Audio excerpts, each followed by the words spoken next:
Chào các bạn. Hôm nay chúng ta đến phần tiếp theo của cái bảng thông số DH.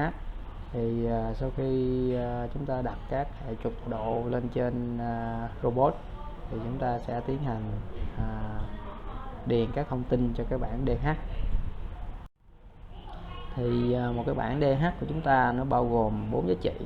Thứ nhất là độ dài của cái link và link width, joint distance và cái joint angle.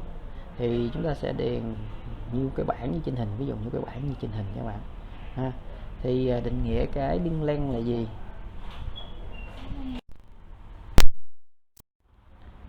Thì chúng ta coi sơ qua cái cách David-Hardenberg parameters để allow người you to ta succinctly định describe the nghĩa một motion of cái a trục series of rigid XYZ. joints. This is useful for efficient calculation of forward and inverse kinematics.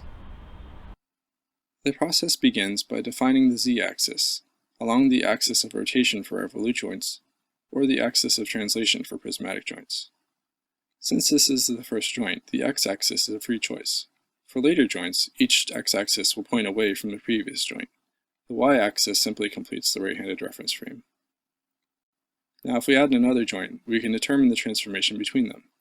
As before, the z-axis points along the axis of rotation.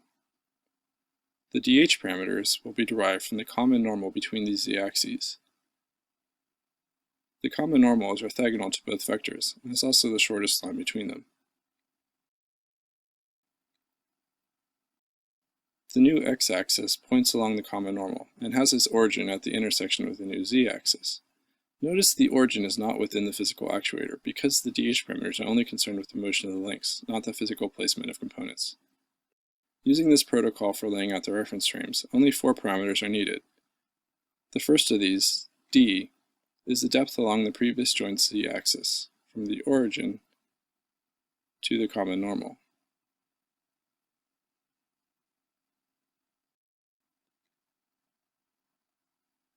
Theta rotates about the previous z-axis to align the x-axes. R is the length of the common normal itself. Most texts call this parameter A, which is unfortunately easy to confuse with alpha.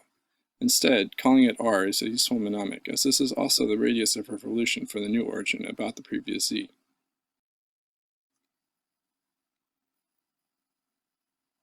Finally, alpha rotates about the new x-axis to bring z into alignment with the axis of joint motion.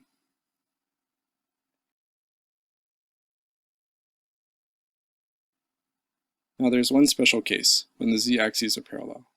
Because parallel lines have an infinite number of common normals, you can choose any d value you like in order to place the new origin at a convenient location, such as the center of a link or the tip of an end effector. The other parameters are the same as before.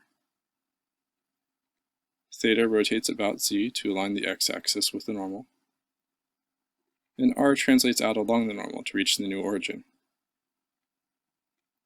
Alpha is already known to be 0 in this case, since the z-axes must be parallel for this to apply, thus no rotation is needed.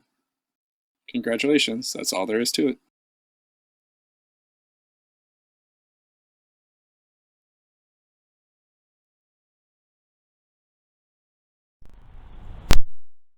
Thì sau khi xem xong phần animation thì chúng ta có thể tổng kết lại các thông số mà chúng ta có thể điền vào trong cái bảng như sau các bạn ha. Đầu tiên là cái góc theta. Cái góc theta thì góc theta nó được định nghĩa đó chính là cái góc xoay từ trục x trước sang trục x mới, từ trục x mới, trục x trước sang trục x mới ha các bạn ha. Trục x, quanh cái trục z ban đầu, quanh cái trục z. Giả sử như mình có một cái gọi là x0, x1, z0, z1. Như vậy thì góc theta này, góc theta nó được định nghĩa là gì? Là góc xoay từ z0 từ x0 sang x1 quanh trục z0, quanh trục z0. Rồi tiếp theo là cái khoảng cách d. Khoảng cách d này là cái gì? Khoảng cách d này nó chính là giả sử như cái tâm của cái trục của chúng ta là nằm đây, cái trục trước nằm đây, và cái tâm cái trục sau tâm trục sau đây.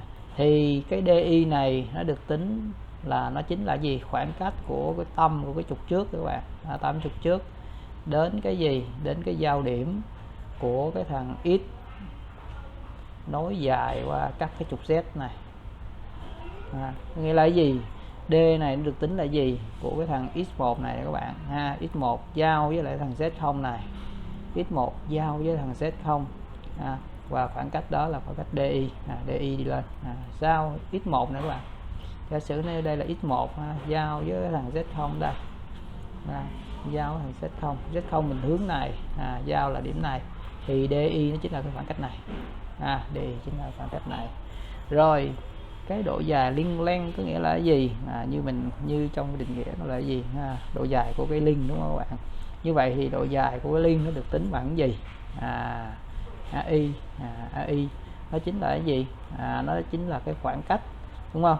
Nó khoảng cách của cái giao điểm của cái thằng X1 và Z0 này là đây, đến cái trục mới, đến cái tâm trục mới thì gọi là AI ha.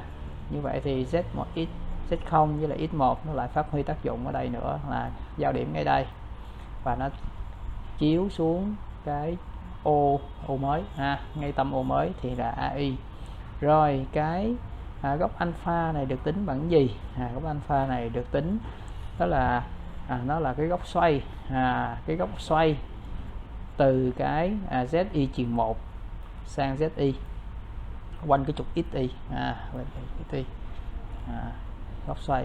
Như vậy thì các bạn có thể thấy gì? Để tính DI, AI, alpha I nó đều liên quan đến gì các bạn? ZI-1, ZI-1 và XY.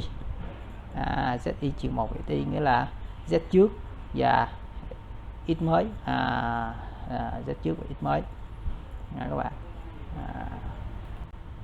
Rồi chúng ta vào cái ví dụ cụ thể ha các bạn.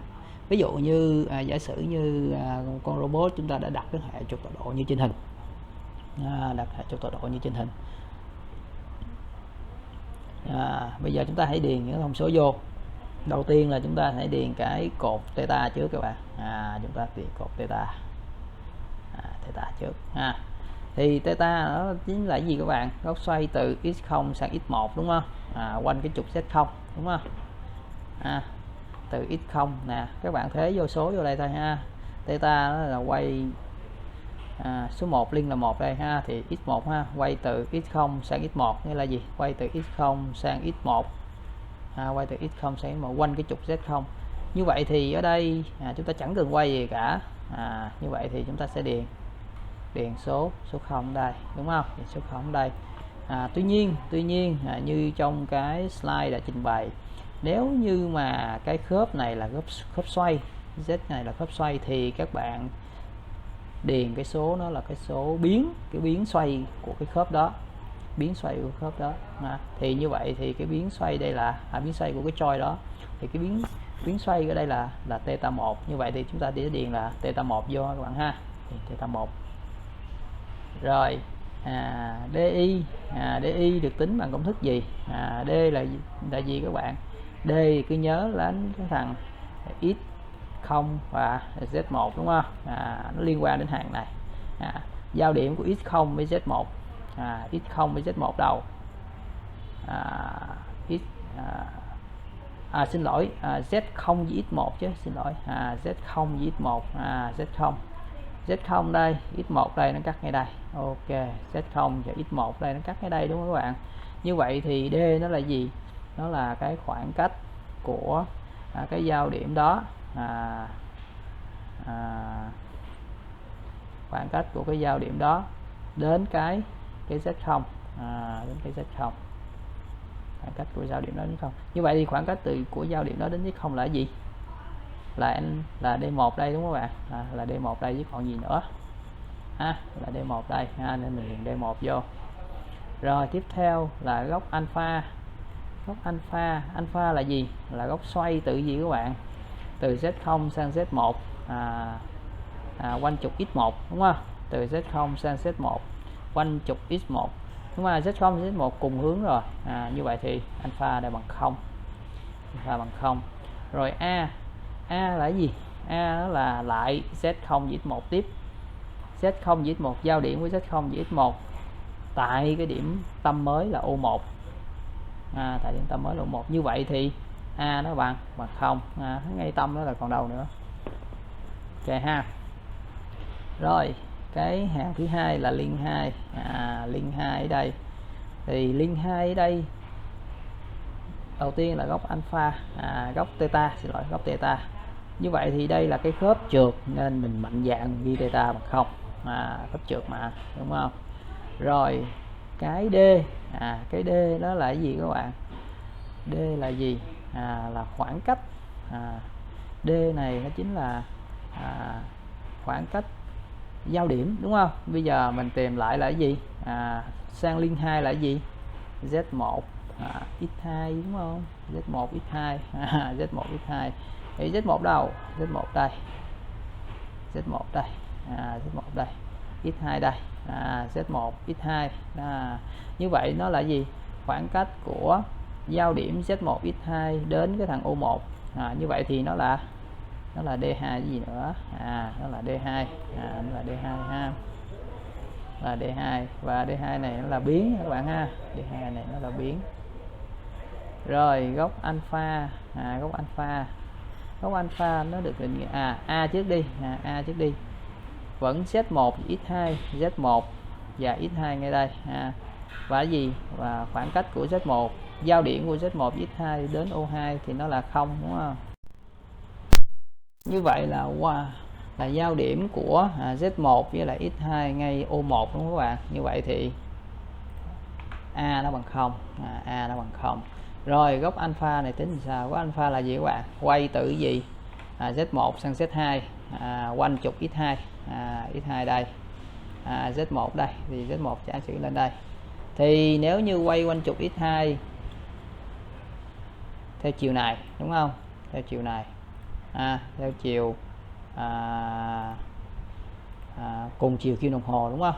Cùng chiều kim đồng hồ, cùng chiều kim đồng hồ đây, Z1 đây, Z1 đây, đúng không? Cùng chiều kim đồng hồ nha, thì nó qua đường Z2. Như vậy cùng chiều kim đồng hồ thì là góc là trừ 90 ha các bạn ha, trừ 90. Rồi tương tự vậy, 2 với 3, từ 2 sang 3 đây, 2 sang 3. Rồi lại tiếp tục, góc theta là nhiêu? Vì góc lớp này là khớp trượt, đúng không? Mạnh dạng ghi 0. Rồi đến D, thì nay là liên gì? Liên 3 thì mình lại quan tâm đến gì? Z2 với lại x3, đúng không? Z2 với x3, Z2 đâu? Z2 đây, Z2, x3 đâu? Đây, vậy nó giao ngay đây, đúng không? Nó giao ngay đây, giao ngay đây. Như vậy thì khi mà nó giao ngay đây á, thì khoảng cách D nó chính là khoảng cách này, khoảng cách này chứ còn gì nữa. Khoảng cách này là D3 ha, D3 di chuyển, là biến ha các bạn ha, là biến. Rồi góc alpha, góc AI là cái gì? Từ Z2 với X3 là giao ngay đây và ngay tâm O3 luôn. Như vậy thì nó bằng 0 rồi, 0 rồi. Vậy alpha tính sao? Góc alpha là cái gì? Từ Z2 sang Z3, và Z2 cùng chiều Z3 rồi thì 0 luôn. Rồi vậy thì chúng ta ví dụ qua cái ví dụ tiếp theo các bạn ha. Giả sử như chúng ta có con robot trên trình hình, thì chúng ta tìm các thông số bảng DH như thế nào. Thì chúng ta lại áp dụng cái bước 5 trong cái slide. Thì đầu tiên chúng ta tìm cái góc theta trước, theta, góc theta. Thì góc theta này như mình nói đây là những cái góc xoay nên các bạn cứ ghi theta đã biến vô, theta đã biến vô. Rồi tiếp theo tìm D, tìm DI. Như vậy thì theta này, theta 4, cái khớp này thì chúng ta sẽ quan tâm đến gì các bạn? Z3 và X4, đúng không? Z3 và X4. Như vậy thì Z3 của mình, Z3 của mình và X4 nó giao ngay đây. Z3 với X4 mình giao ngay đây. Như vậy thì khoảng cách D là từ Z3 đến X4 đến cái tầm O3, tầm O3, đến tầm O3. Như vậy thì tâm O3 mình nằm đâu? Tâm O3 mình nằm ngay đây luôn. Tâm O3 mình nằm ngay đây luôn.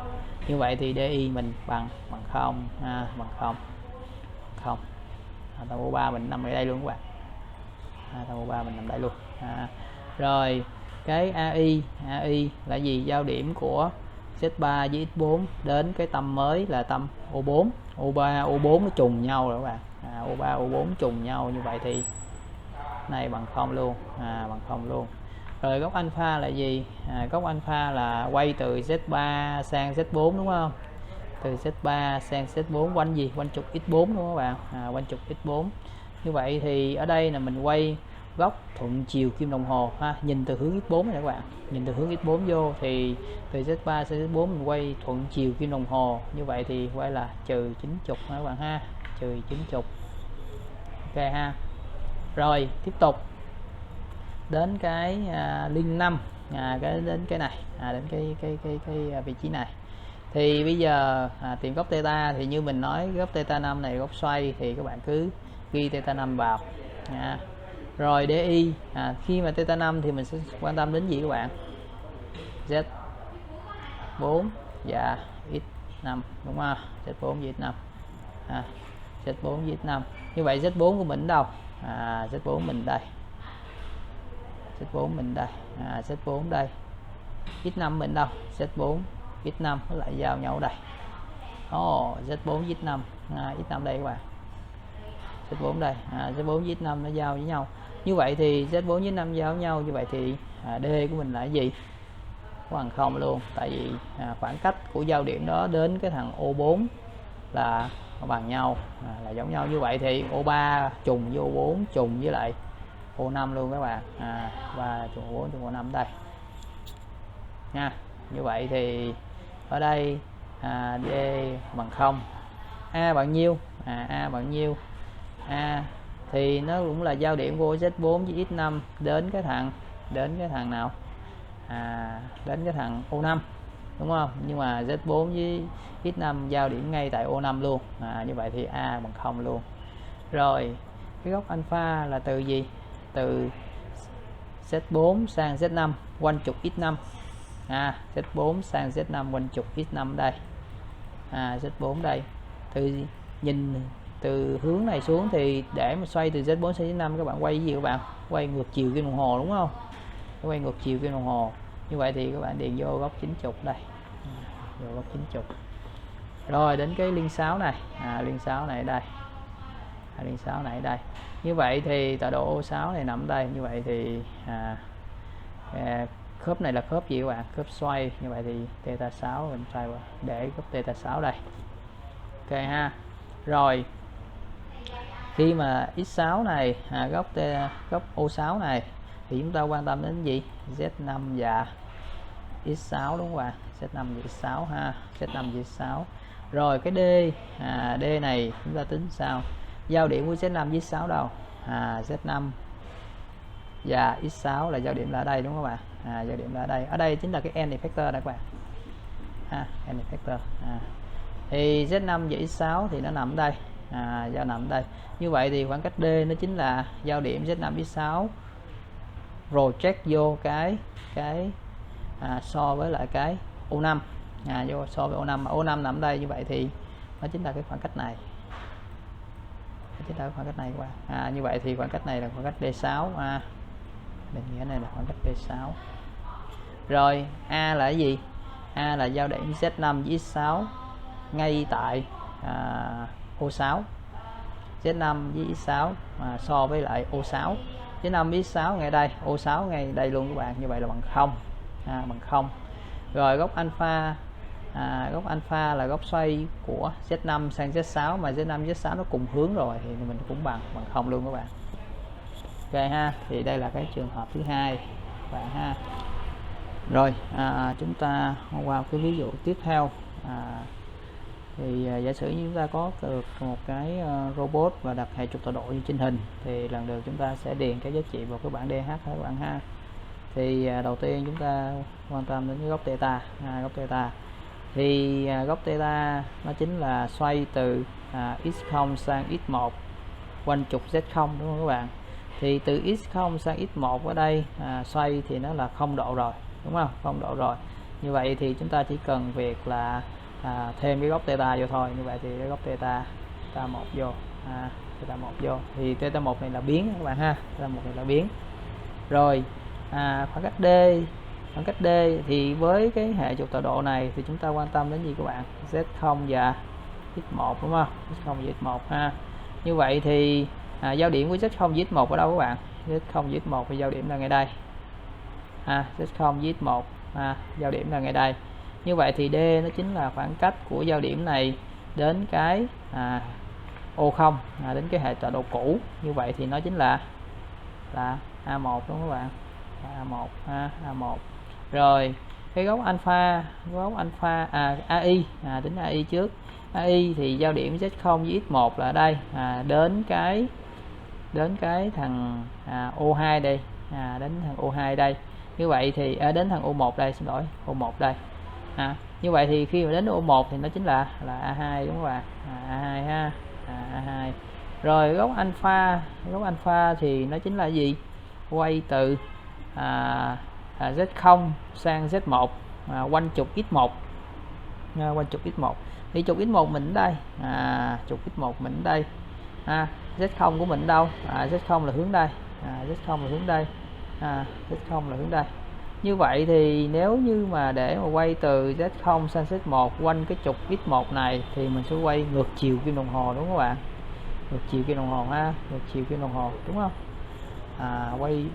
Quay ngược chiều, đúng rồi, quay ngược chiều. Như vậy thì đây là 90 độ, đúng không các bạn? 90 độ ha, 90 độ, rất là đơn giản. Rồi đến cái góc theta 2, nó liên 2 thì chúng ta tìm cái góc theta 2 này. Thì góc theta nó chính là cái gì? Quay từ gì các bạn? Từ x1 sang x2 quanh trục z1. Thì để mà quay từ x1 đây sang x2 quanh trục z1 đây thì chúng ta phải quay cái gì các bạn? Quay ngược chiều kim đồng hồ 90 độ, đúng không? Quay ngược chiều 90 độ. Như vậy thì chúng ta sẽ điền số 90 độ đây, 90 độ đây, 90 độ đây. Tuy nhiên đây là góc xoay thì chúng ta cần phải thêm cái biến xoay vào. Như vậy thì nó là theta 2 cộng 90 độ ha, theta 2 cộng 90 độ các bạn ha. Rồi đối với cái khớp O1 này chúng ta sẽ quan tâm đến gì? Z1 và X2, đúng không? Z1 và X2 ha. Thì Z1 và X2 của mình giao điểm ở đâu các bạn?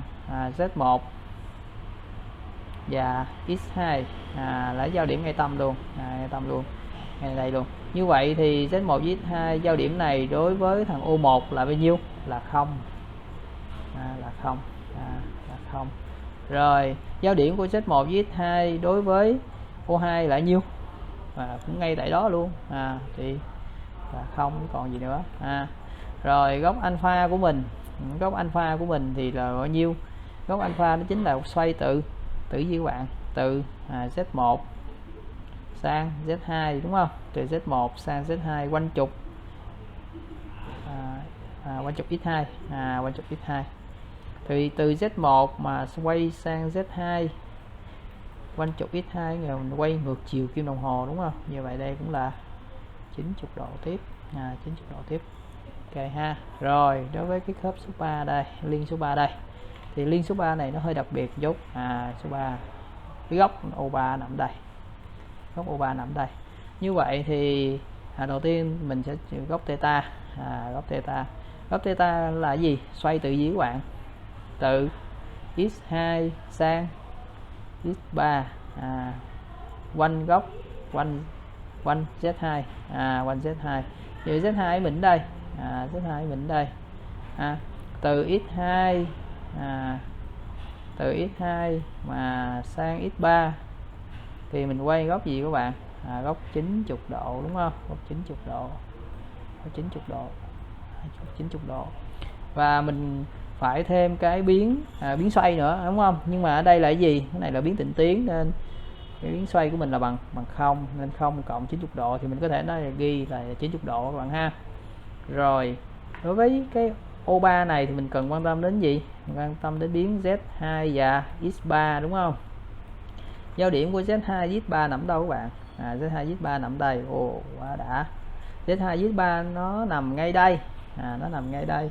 Như vậy Z2 với X3 mà nó nằm ngay đây, như vậy thì so với cái O2 so với cái O2 của mình, nó là cái gì các bạn? Nó là cái gì?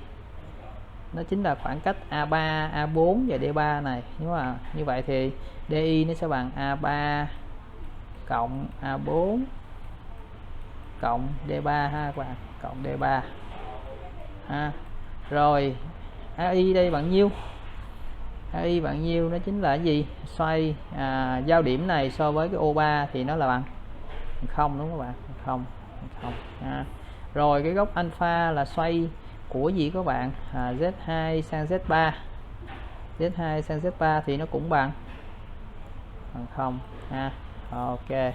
Như vậy thì đây là cái bảng thông số DH của con robot trên ha các bạn ha. To each other, like frame 0 and frame 1, or frame 1 and frame 2, or something like that. Since this could apply to any two frames that are next to each other, I'm going to call these two frames frame n and frame n-1.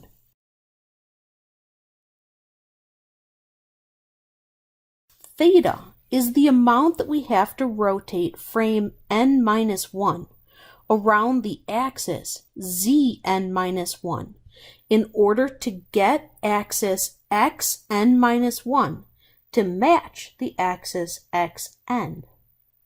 Also, we have to include in this parameter any rotation of the joint if the joint is a revolute joint, because this rotation is also a rotation around the axis zn-1.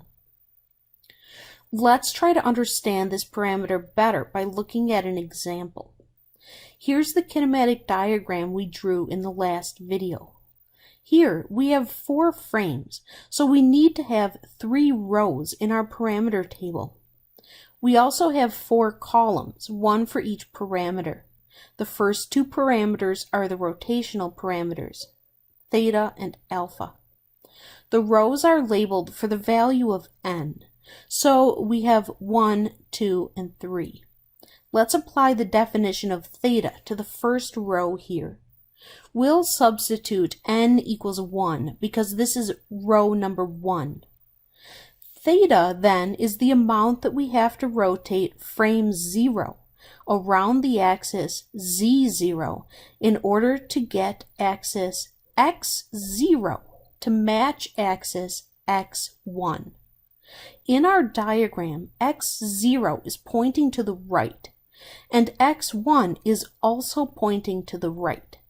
So we don't have to rotate frame 0 at all in order to get axis x0 to match axis x1. Let's write 0 here. But wait, there's one more thing for theta. We have to also include in this parameter any rotation of the joint, if the joint is a revolute joint, because this rotation is also a rotation around z0. The rotation here is theta 1. So we have to add that to this parameter here. The theta parameter for the first row is 0 plus theta 1, or just theta 1. Let's do theta for the next row. Here, n equals 2, because this is the second row of the table. So theta is the amount that we have to rotate frame 1 around axis z1 in order to get axis x1 to match axis x2. Here, x1 is pointing to the right, and x2 is pointing up. In order to get x1 to match x2, we will need to rotate frame 1 90 degrees. But should that be a positive 90 degrees or a negative 90 degrees? The axis we are rotating around is z1, and z1 is pointing out of the page towards us. Using your right hand, point your thumb towards yourself and look at what direction your fingers curl. They curl around counterclockwise, which is the same direction that we have to rotate x1 in order to get it to match x2. So the 90-degree rotation is positive. I am going to write 90 here. But wait, there's one more thing for theta. We also have to include in this parameter any rotation of the joint, if the joint is a revolute joint, because this rotation is also a rotation around z1. So I need to add on theta 2 here.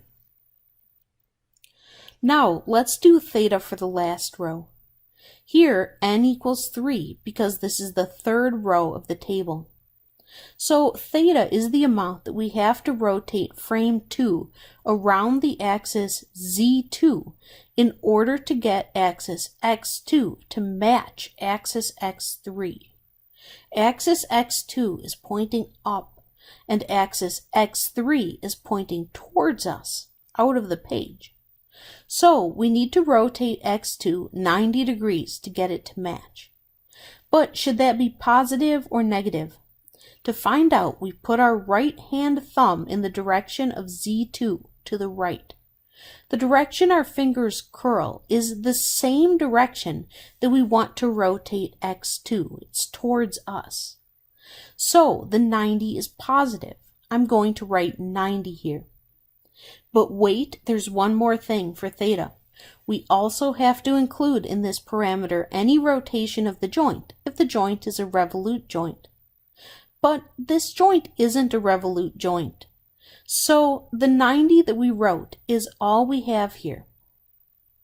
All right, let's move on to the second parameter, which is also a rotational parameter. It's called alpha. Alpha is the amount that we have to rotate frame n-1 around axis xn to get axis zn-1 to match zn. Let's do an example with the same kinematic diagram. For the first row, we substitute n equals 1. So alpha 1 is the amount that we have to rotate frame 0 around the axis x1 in order to get z0 to match z1. This is a little bit tricky because you have to remember that the axis we're rotating around is x1, not x0. But the frame that we're rotating is frame 0, not frame 1. So, for example, z0 is pointing up and z1 is pointing out of the page towards us. So we have to rotate frame 0 90 degrees to get z0 to match z1. But should this be a positive 90 or a negative 90? To find out, we put our thumb in the direction of x1 and we look at the direction our fingers curl. Our fingers curl towards us, out of the page, and that is the direction that we have to rotate z0 in order to get it to match z1. So the 90 degrees is positive, and I'll put positive 90 in this place in the table. Next, let's look at alpha for the second row. Since this is the second row, I'll substitute n equals 2. Alpha here is the amount that we have to rotate frame 1 around the axis x2 in order to get axis z1 to match axis z2. z1 is coming out of the page towards us, and z2 is pointing to the right. So we need to rotate frame 1 90 degrees in order to get z1 to match z2. So should this be a positive or a negative 90? We take our right hand and we put our thumb in the direction of x2, pointing up. And we look at the direction that our fingers curl. Our fingers curl around to the right. That is the direction that we need to move z1 in order to get it to match z2. So the 90 degrees here is positive. Now let's look at alpha for the third row. For the third row, I'll substitute n equals 3.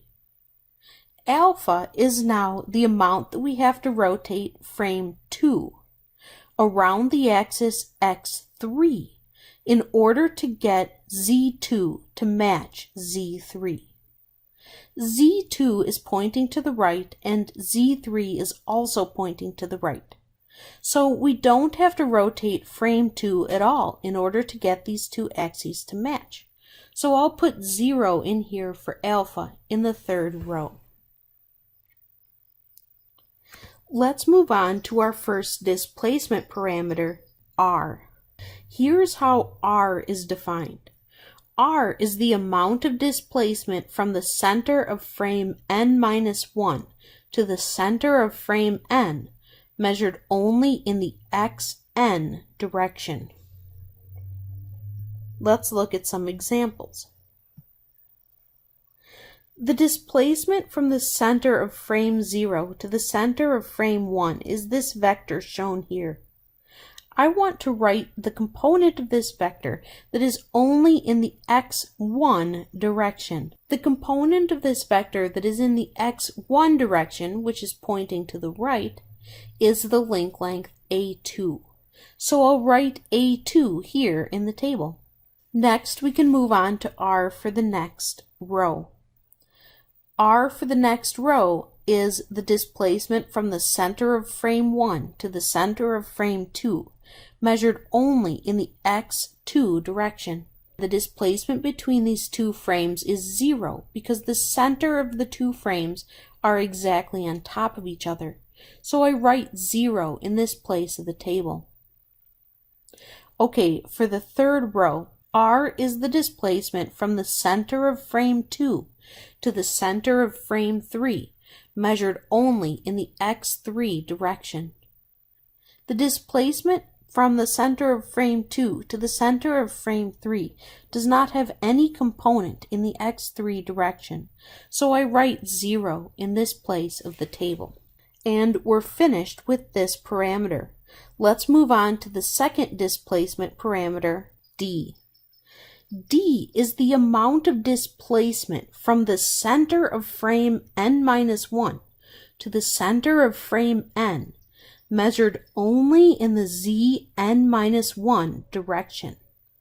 Let's look at some examples. For row 1, I substitute in n equals 1. So the d parameter here means the displacement from the center of frame 0 to the center of frame 1, measured only in the z0 direction.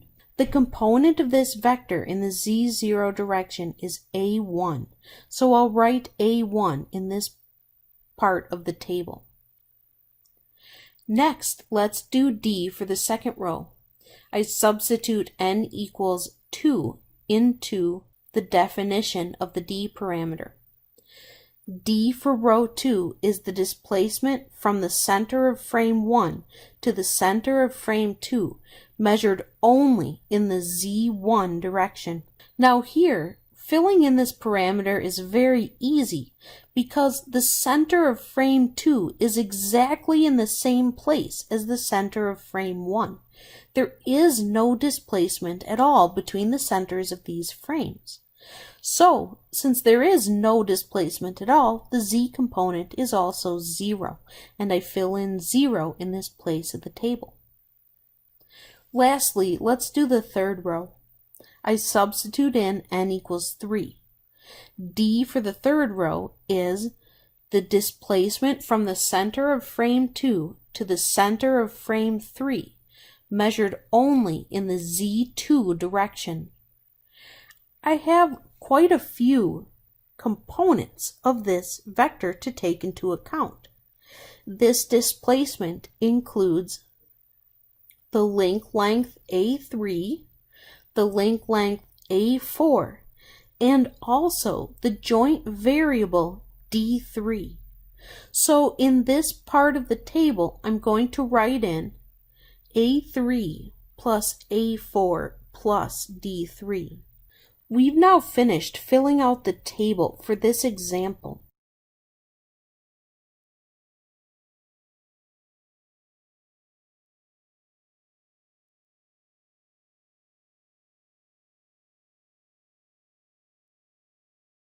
مساله تانية بقى، بس المساله دي انا ما حطيتش لك محاور، فركز معايا ازاي احط المحاور. طبعا هفرض ادي الاكس وادي الزد، هو يهمني الاكس والزد، يا ريت تبقى تحط الواي اللي هو يكمل بالرايت هاند روتيشن. ادي اكس تحط بقى يعني مثلا ادي الاكس وادي الزد، ادي اكس واي زد، حط الاكس والزد فيطلع لنا الواي اللي هو في اتجاه الناحيه دي، يطلع لنا الواي كده. ماشي؟ طب ابقى كملوا الواي، بس احنا دلوقتي احنا عاوزين نطلع الزد والاكس دايما هو اللي يهمنا، والواي التعامل عليهم ونجيبه بالرايت هاند روتيشن اللي هي القاعده الاولانيه في الرايت هاند رول. طب اول حاجه الزد بناخده في محور الدوران، لو كان في دوران زي ما احنا اتفقنا، او لو في حركه بناخده في اتجاه الحركه. فمحور الدوران في زاويه هنا، خلي بالكم كان في زاويه هنا ففرضت دي اكس نوت حواليها يعني. طب في زاويه هنا الروبوت ده بيلف كده، يبقى خدت الزد ايه؟ طالع منه. ماشي يا شباب؟ طب الاكس فين بقى؟ دي انهي حاله من اللي خدناهم؟ دي متقاطعين. لا حل وحيد. لا حل وحيد. ها اللي هو منين؟ هيطلع تطلع العمود عليهم على الاثنين. لا مش تحت. لا لو تحت يا باشمهندس مش متعامده على الاثنين، لازم تبقى عموديه على الاثنين. فهتبقى الاتجاه بتاعها كده. هخليها في اتجاه اللينك اللي بعده كمان، هتبقى الاكس العموديه على الاثنين، على الزد والزد واللي هي في نقطه التقاطع، فيبقى هنا. انما لو خدتها لتحت يبقى مش عموديه على زد ونقطه. ماشي؟ فهو اتجاهها الاكس واحد اهو. ماشي؟ لها حل وحيد. التقاطع لحل وحيد، ملوش حل، مش هينفع تفرضه في اي مكان. تفرضه في اي مكان يبقى غلط. الداش لاين دي؟ لا دي مش محاور، دي بس دي محور الدوران بتاع اللي تحت. يعني بيقول لك ده محور الدوران بتاع اللي تحت. بتاع اللي تحت، اللينك اللي تحت. اللينك الزيرو، الزد زيرو اللي تحت، دي محور. يعني بيقول لك ده مكبرها شويه معلش، بيقول لك هو بيلف على اللي تحت. وده محور الدوران بتاع ده، وده محور الدوران، الداش ده بيقول لك محور الدوران فين بس. فانت هو ده محور الزد بتاعنا. عرفنا ازاي نطلع زد واحد، بعد ما جبنا زد واحد عرفنا ازاي نطلع اكس واحد. تمام؟ تمام. بعد ما بتطلع بلاش تخش على بقيه المحاور. ماشي؟ تعال ما احنا هنخش عليها ماشي، بس نطلع ننقل من زيرو لمين بس؟ نجيب البارامتر الاولاني عشان نخلص منه يعني. البارامتر هنا كام؟ ها؟ الثيتا بكام؟ هنمشيها كده زي ما احنا متعودين. الثيتا بكام؟ الثيتا بكام؟ الثيتا ايه هي؟ الزاويه بين الزد الاكس والاكس على محور الزد، الزاويه دي كام؟ غلط. لو عملتها كده يا احمد يبقى ثابته يا احمد. ثيتا. ما قلت ما قول لي ثيتا، قول لي ثيتا. ايوه ما لا مش تكتب على حسب اللينك. فهي هتكتب يا دي يا ثيتا، فهي ثيتا. هي قدامك 90، انا معاك ان هي 90، بس ده حرق كأن الروبوت خد زاويه 90، كأن الروبوت خد زاويه ثيتا 90 او سالب 90 عشان تبقى صح يعني. ماشي؟ لان الزاويه هنا سالب 90 مش 90. ماشي؟ لا 90 معلش اسف 90. ماشي؟ بس احنا مش هنقول 90 لان لو عملتها 90 يبقى انت كده معناها ان الروبوت ده بقى ثابت عند زاويه 90، والروبوت ده بيلف يعني الزاويه دي متغيره. ممكن تبقى 90، ممكن تبقى 45، يعني الروبوت ده بدل ما هو 90 يعمل لي 45، فالزاويه دي مش ثابته. ماشي؟ فبحطها ثيتا. اسهل حاجه اشوف مين الفاريبل عشان تخلص منه. شوفين مين الفاريبل اللي هو ثيتا، يبقى هو ثيتا الفاريبل. لو الدي يبقى الدي فاريبل، حطها واخلص منه. ماشي؟ الدي بقى هتبقى ثابت. الدي اللي هي المسافه بين الاوريجن والاوريجن على الزد نوت، المسافه بين الاوريجن والاوريجن قد ايه بقى؟ اللي هي المسافه دي اللي هي طول اللينك ده اللي بنسميها L1. لو انا مش عارفه بفرضه L1. اللينك الاولاني، طول اللينك بتاع الروبوت الاولاني.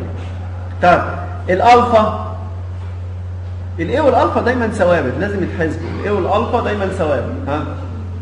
الاي والالفا، الالفا الاول، الالفا اللي هي مين؟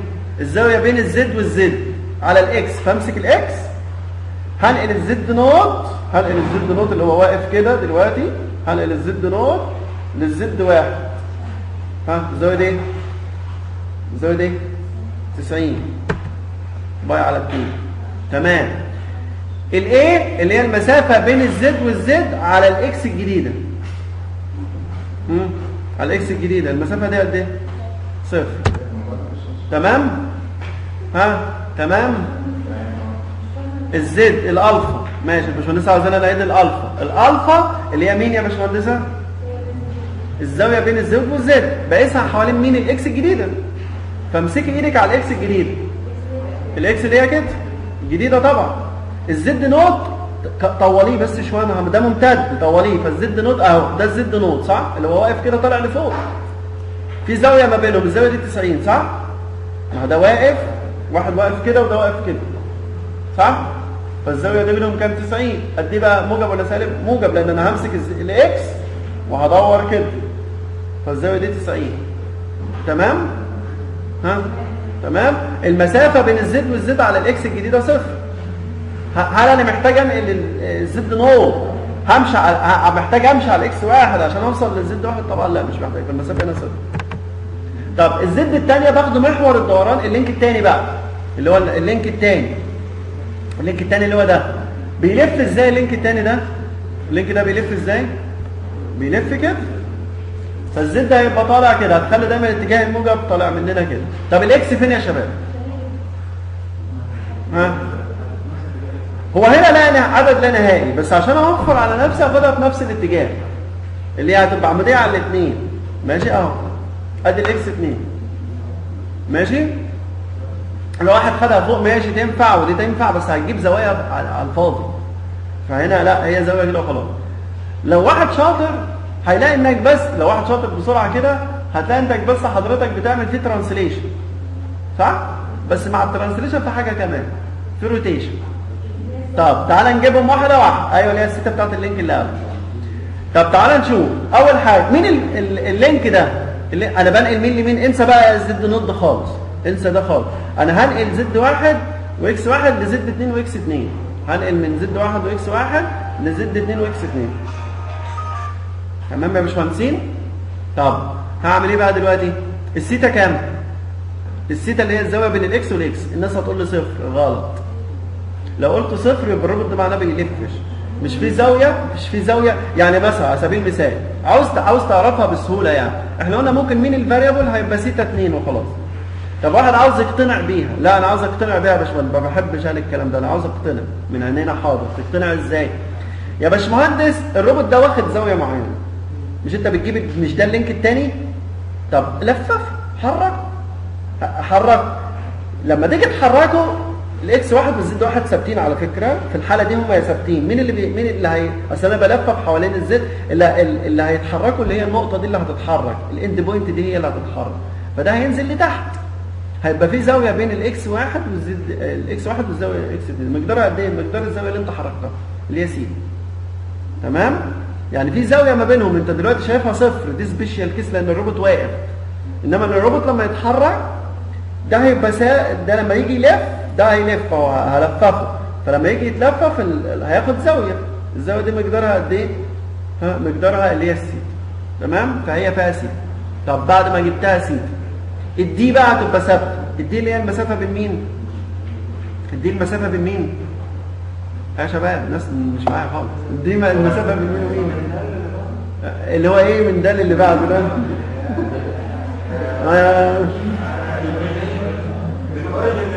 من الاوريجين للاوريجين. على الاوريجين للاوريجين هتقيسه على مين؟ على زد واحد. المسافه بين الاوريجين والاوريجين، هل محتاج تنقل الاوريجين ده للاوريجين ده؟ واحد يقول لي في مسافه ال 2، لا انا بتنقله على الزد واحد. هل محتاج تحرك الاوريجين ده مسافه على الزد واحد عشان يوصل للزد؟ لا، فهنا صفر. محتاج احرك الاوريجين للاوريجين، بس بقيس المسافه دي على محور مين؟ على الزد القديمه كمان مش الجديده. ففي مسافه، ادي الاوريجين اهو. هل محتاج احرك ده؟ مش كده، انا عاوز احركه كده. هل محتاج احركه؟ هم خلاص في نفس المستوى، هم في نفس المستوى، هم عند نفس القيمه بتاعت الزد واحد، خلاص المسافه صفر. فالناس بتقول بتديني مسافات كده على الفاضي، لا ركز، انت بتقيس على الزد القديمه. طيب الالفا، الزاويه بين الزد والزد زيرو لانهم متوازيين. الاي اللي هي المسافه بين الزد والزد، اهي دي مسافه ثانيه اهي، المسافه بين الزد والزد على الاكس الجديده، هي دي بقى المسافه اللي هي ال 2. هي دي المسافه اللي انت كنت بتقول عليها، دي ال 2. طيب نخش على المحور الثالث، على اللينك الثالث. الزد يبقى عامل ازاي؟ هيبقى في اتجاه الدوران، هيبقى كده افق، ناخده كده عشان يبقى موجب، الاتجاه الموجب. انا طولته بس شويه. ها الاكس فين بقى؟ متقاطعين. انا طولت عشان اعرفك ان هم متقاطعين. متقاطعين. ها يبقى الاكس الجديده هتبقى عامله ازاي؟ هي ملهاش غير حل واحد، هتبقى عمود عليها. على فكره ممكن تخليها عمودي هنا، على فكره يا شباب ممكن تخليها عمودي هنا، ممكن تخليها عمودي هنا، ممكن تخليها عمودي هنا. انا هاخده هنا لسبب، عارفين هاخده هنا لسبب ليه؟ عشان اصفر كتير. طب هو واحد لو خده هنا غلط؟ لا صح، بس هتديك اوفست زياده. انا هاخده هناك، فاهمين الحته دي؟ فده هتوفر عليها كتير. لما يكونوا متطابقين حط هنا، قصدي متقاطعين، حطوا هناك على نقطه التقاطع ومنه، مفيش فيها مشكله. طب يلا بقى بسرعه بقى. هنا ميزتها ان الاوريجن مع الاوريجن قصاد بعضه، فالمسافه بين الاوريجن والاوريجن زيرو على طول. طب تعالى زي ما احنا متعودين في الزاويه هنا المتغير سيتا، هيبقى سيتا 3. سيتا 3. واحد يقول لي في زاويه 90 من هنا، حاضر هنقول نفس الفكره، ان هي لو 90 ده يبقى ثابت. هي في زاويه بين الاكس 2 والاكس 3 90، ماشي انا معاك. هو واخد زاويه 90 دلوقتي، هنعمل ايه؟ هو الروبوت واخد زاويه 90 ماشي. ممكن تخليها اوفست يا احمد، يعني ممكن يا باشمهندس احمد تخليها اوفست. يعني ممكن ايه لو انت عاوز دي، ده كده بدايتك عاوز تقيس من ديت، يبقى ماشي، يبقى قول الزاويه اللي هتقيسها بلس 90 ماشي. فهي برضك بس لازم تحط، ما تقولش 90، يعني تقول زاويه سيتا. والسيتا دي لما تيجي تعوض عنها شوف انت هتقيسها منين. مش هتقيسها من الراسي ولا هتقيسها من الافقي. لو هتقيسها من الافقي يبقى في اوفست 90 ماشي. بس احنا هنا بنعوض في التيبل سيتا 3 ماشي. طيب بعد ما تجيب الزاويه سيتا 3، طب وبعدين الدي اللي هي مين؟ المسافه بين الاوريجن والاوريجن طبعا زيرو من غير ما افكر، يعني ده متطابقين. طب الالفا الزاويه بين الزد والزد، في زاويه بين الزد والزد، كام بقى دي؟ 90 وموجب كمان. طيب الاي المسافه بين الاكس والاكس، قصدي الزد والزد، على مين؟ على الاكس الجديده. الاكس الجديده الاكس 3، هل محتاج احركهم حاجه على اكس 0؟ مش محتاج احرك زد 2 ولا زد 3 اكس الجديده، هم اصلا متقاطعين. طب ده خلص. زد 4 تبقى عامله ازاي؟ في اللينك بقى اللي بعده يبقى كده. طب الاكس هو متقاطعين، فاهو خد الاكس اللي هي كده. كده غلط، لو خدتها في الاتجاه ده كده غلط. هي لازم تبقى عمودة على الاثنين، لازم تبقى عمودة على الزد 3 والزد 4، فمفيش حل غير حل وحيد ان هي تبقى كده ماشي. حل وحيد لما يكونوا متقاطعين ماشي. طيب تعال نجيب بقى الزاويه بقى هنا كام؟ هي سيتا برضك، سيتا 4 بقى، سيتا 4 الزاويه بين الاكس والاكس سيتا 4 ماشي. هتقول لي في 90 زاويه 90 ماشي، يبقى خليها اوفست، بس هي سيتا 4 سيتا 4. طيب الدي اللي هي مين يا شباب؟ الدي اللي هي مين؟ المسافه بين الاوريجن والاوريجن كام بقى؟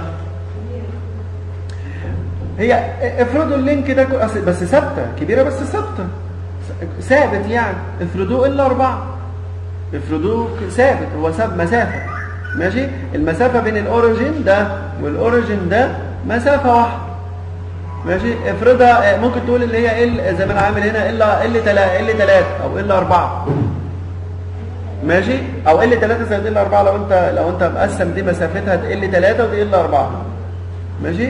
معلش دي ال 3 المسافه دي. انا ال 3 دي منين لفين؟ انا قايسها منين لفين بس عشان لما تيجي تعوضه من النقطه دي للنقطه دي، هي دي المسافه، والمسافه دي ثابته، شوفها كام وعوض عنها. انا اديتها رمز بس دلوقتي اللي هي المسافه من النقطه دي للنقطه دي، سميتها هاني المسافه دي ال 3 ماشي. طب الالفا الزاويه بين الزد والزد، الزد القديمه اللي هي زد 3 كده، تمسك كده هتحرك اكس زد 3 لزد 4 هتلاقي زاويه 90 موجبه كمان مش سالبه. طب الايه الايه اللي هي مين؟ عمال نفكر الناس. الايه المسافه بين الزد والزد على الاكس الجديد على اكس 4، هل انا محتاج احرك زد المسافه 0؟ تمام. اخر حاجه لسه في لينك 5، لينك 5 و6. اللينك الخامس اللي هو ده اللينك الخامس اللي هنقل من 4 ل 5. ده اللينك الخامس، بنحط الاحداثيات على اخر المحور الخامس. فيبقى هنا دي الزد الدوران زد 5. لو لاحظت ان هم هيكونوا متقاطعين. شفت انا مديته عشان اخد ايه؟ ما اخدش الزد اكس 5 كده، ولو خدتها هنا مفيش مشكله، بس هي هاخدها هناك متطابقه عليه. فلو لاحظتوا هنا يا باشمهندسين، طبعا في اول حاجه اول بارامتر اللي هي سيتا 5 اللي هي واحد يقول لي ده المسافه بين الاكس 4 والاكس 5 صفر. ما خلي الروبوت ده يلف شويه كده، بس خلي الروبوت ده يلف شويه، هيبقى في زاويه ما بينهم. ماشي، هيبقى اللي هي هتبقى مقدارها كام؟ سيتا 5. الدي بقى المسافه بين الاوريجن والاوريجن 0. صح؟ ايه تاني؟ الفا اللي هي الزاويه بين الزد والزد. الزد 4 بقى هنقل الزد 4 للزد 5 سالب 90، سالب باي على 2. تمام. الايه الايه اللي هي المسافه بين الزد والزد على الاكس الجديده 0. اخر لينك خلاص الحمد لله اهو. اخر لينك، اللينك الاخير هو طبعا اللينك الاخير اللي هي احداثيات اللي هي بتاعه الاند بوينت. ممكن انت تاخدها زي اللي قبلها وتريح دماغك. انا اخد الزد هنا. عاده بيخلوا الزد، عاده الاند بوينت بيعملها ازاي؟ بيخلوا الزد لو انت مثلا عاوز تمسك حاجه كده، فبيخلوا ده الزد اللي هو يعني انا عاوز امسك المشاوره دي مثلا، فده الزد. الواي بيبقى في اتجاه الموازي اللي هتمسك بيه. الاكس العمود عليهم هما الاثنين. ده عاده يعني، بس ممكن انت تاخدها اكس هتبقى كده بالنسبه لي زي ديكي وخلاص، يبقى الواي العمود عليه. ماشي يا باشمهندسين؟ لو لاحظتوا هنا هنقل من 5، هتلاقي هنقل من 5 ل 6. هنقل من 5 ل 6، هتلاقي في سيتا 6 اللي هي الزاويه الثابته. لما الزاويه الثابته المسافه بين الاوريجن والاوريجن قد ايه؟ اللي هي المسافه من هنا بقى لهنا على الزد 5، بقيسها على الزد 5. فمن هنا لهنا هفرضها مثلا ال 6، يعني المسافه من هنا لهنا ال الثابت، يعني انا سميته ال 6. طب وبعدين بعد كده الفا الزاويه بين الزد والزد متوازيين اصلا، الزاويه دي 0. طب الايه المسافه بين الزد والزد على الاكس الجديده 0. وكده انت خلصت. نعم، ما سيتا دي دلوقتي دي، ما هي سيتا هتعتمد، ده اخر واحد بيعتمد على اخر سيتا بس. سيتا دي بص عد الزوايا كده معايا. سيتا ايه؟ 1 دي كام؟ سيتا 2 دي كام؟ سيتا 3 سيتا 4 سيتا 5 دي سيتا 5 دي سيتا 6 سيتا 1 سيتا 2 سيتا 3 سيتا 4 سيتا 5 سيتا 6 دي سيتا 6 الأخيرة دي. وصلوا؟ أيوة. لا بتاع المحور زيرو، بس مش بادئها سيتا 0، سميتها سيتا 1. أول واحدة سيتا 1، لأن دي الزاوية مش بتاعت الزيرو، الزد 0 والواي 0 دول ثابتين. ماشي؟ وصلت؟ طب المفروض آخر حاجة بقى المفروض تعملها حضرتك، تمسك الجدول ده، تبدأ تجيب الاي 1 تجيب الاي 2 تجيب الاي 3 تجيب الاي 4 تجيب الاي 6 تجيب وتضربهم في بعض، يطلع لنا الناتج ده. طبعا انا هعرفك دلوقتي ان شاء الله. احنا كده الجزء ده خلص، اللي هو اتعلمنا دلوقتي، خدنا مسألتين على الدي اتش بارامتر روبوت بقى في ال 3 دايمنشن، وكان في مسألة قبل كده في الفيديو اللي قبل كده كانت مسألة بسيطة. ماشي يا باشمهندسين؟ ده ازاي تعمل تجيب الدي اتش بارامتر بتاعت الروبوت. الميزة بتاعت الدي اتش بارامتر ان هي سهولة في الحل. بتجيب جدول اللي هو بتاع الدي اتش بارامتر لكل لينك، بتعوض في الماتريكس، بتطلع الماتريكس لكل لينك، بتروح جايب مصفوفة كبيرة، من المصفوفة الكبيرة بتجيب الاكس كام والواي كام والزد كام، بتجيب علاقة بالاكس والواي، بتضربهم في بعض. الامتحان بنعملها بزاويه كمان مش بتحطها بسيتا تحطها بزاويه ما تحطهاش بقيمه. انت بص اللي يهمني السيتا دي ثابته، ممكن دي كده تعوض عنها اللي هو ال1 لو بدك تديك رقم انت عوض عنه